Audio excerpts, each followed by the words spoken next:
Alors bonjour tout le monde, bienvenue sur cette nouvelle série de webinaires qui cette fois-ci sera consacrée à l'exercice pendant la grossesse. Et pour ça, j'ai aujourd'hui Ji Mann. Bonjour, merci d'être ici. Merci. Alors Ji est professeure de yoga à Vancouver. Elle fait notamment du yoga prénatal et aussi du yoga avec les enfants et du yoga avec les personnes âgées. Donc aujourd'hui, exercice physique. Une des questions très fréquentes que l'on a, c'est est-ce que l'exercice physique dit est recommandé ou est-ce que c'est sécuritaire pendant la grossesse? En fait, pour les grossesses qui sont à faible risque, où il n'y a pas vraiment de facteurs de risque identifiés, l'exercice physique est recommandé, voire même très fortement recommandé pendant la grossesse. Les femmes qui sont déjà actives, en général, sont intéressées de savoir si elles peuvent rester actives pendant la grossesse et comment rester actives le mieux possible pour elles-mêmes et pour le bébé. Et les femmes qui ne sont pas actives, eh bien, la grossesse est souvent un événement un petit peu catalysateur comme ça pour pouvoir changer notre mode de vie, pour avoir une vie un peu plus saine et devenir vraiment active. Donc la première chose à faire, ce qui est très important, avant de commencer tout exercice pendant la grossesse, c'est d'en parler à son médecin ou d'en parler à sa sage-femme. On fera un formulaire. Et en fait, ça s'appelle le PAR-MED-X pour Pregnancy. Et donc, c'est vraiment un formulaire tout à fait spécifique qui vous est propre pour savoir si en fait vous êtes déjà une bonne candidate pour faire de l'exercice physique. Mais sinon, au contraire, ce que l'on sait, c'est qu'être active pendant la grossesse, ça a de nombreux avantages, n'est-ce pas?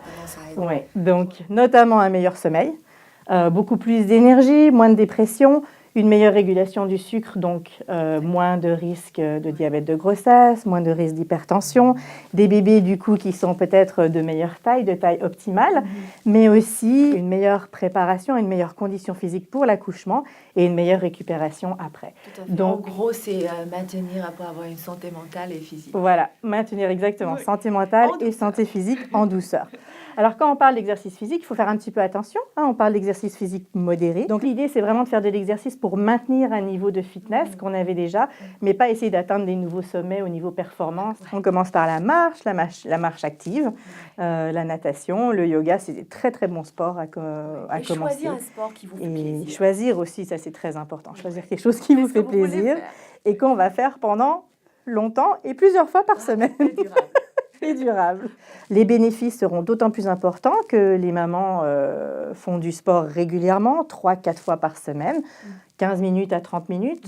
Commencer par 15 minutes si on n'a pas été actif pendant longtemps et augmenter progressivement jusqu'à 30 minutes, mais 45 minutes. Donc c'est mieux d'avoir des exercices fréquents que d'avoir un exercice de 1 heure, 2 heures voilà. pour une fois par semaine. Oui. C'est bien meilleur pour le corps, c'est bien meilleur pour le bébé aussi quand ça se passe de façon régulière comme ça. Il y a d'autres choses aussi qu'on peut viser ou auxquelles il faut penser pendant qu'on pense à l'exercice pour la grossesse. C'est bien sûr tout ce qui peut favoriser la musculation du plancher pelvien, l'entretien du plancher pelvien, ce qui sera très important pour l'accouchement, mais aussi pour la récupération, éviter les petites fuites après. Et puis de faire attention aussi à certaines choses comme la séparation abdominale, par exemple, donc faire attention aux abdominaux. Mais au niveau des activités, ce qu'on recommande finalement, c'est des choses qui sont comme la marche, la natation, le yoga, le ski de fond.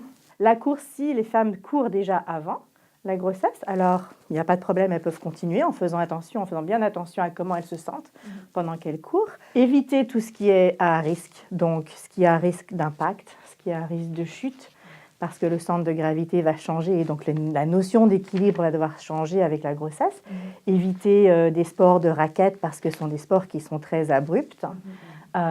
Éviter aussi des sports de contact comme la boxe, le judo, qui n'est pas recommandé, la plongée sous-marine pendant la grossesse, des choses comme ça.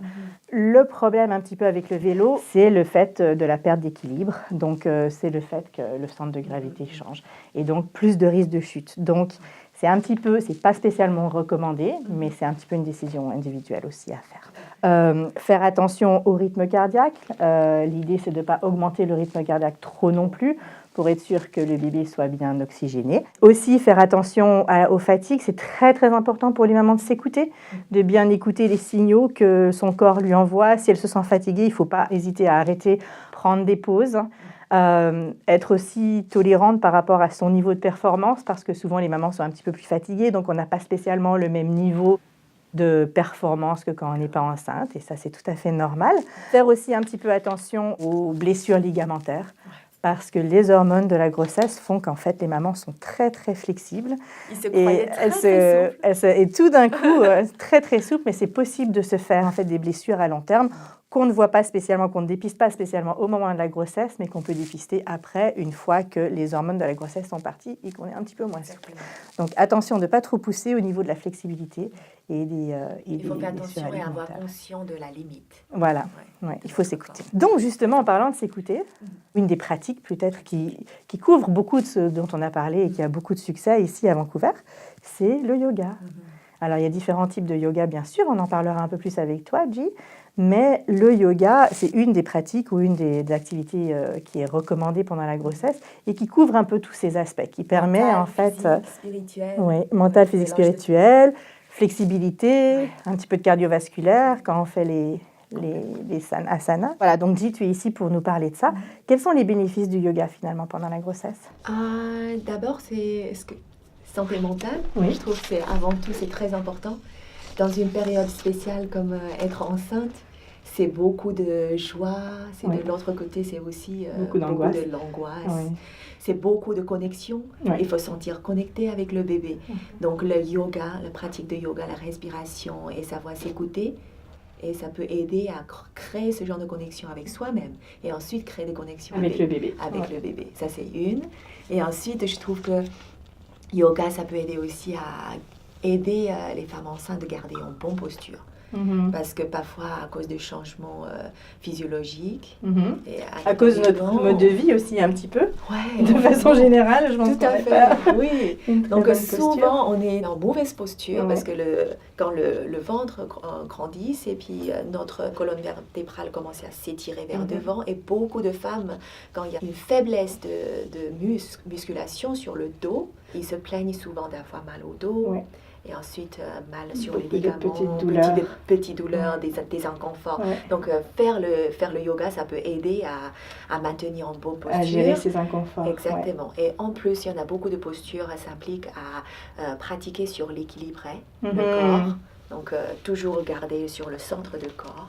Et ça aide aussi beaucoup. Et ça aide peut-être aussi à s'ajuster au fait que ce centre d'équilibre change. Tout à fait. Parce que c'est très... Oui, il faut s'adapter à ce changement. Ouais, il faut s'adapter. Ouais. Donc pour ça, justement, on va faire juste une autre vidéo, un autre webinaire qui est tout à fait spécialisé, qui est tout à fait axé sur les avantages en fait, du yoga, sur qu'est-ce qu'on peut faire par rapport à certains inconforts de la grossesse. Donc on se retrouve tout de suite. Okay. Merci, Ji.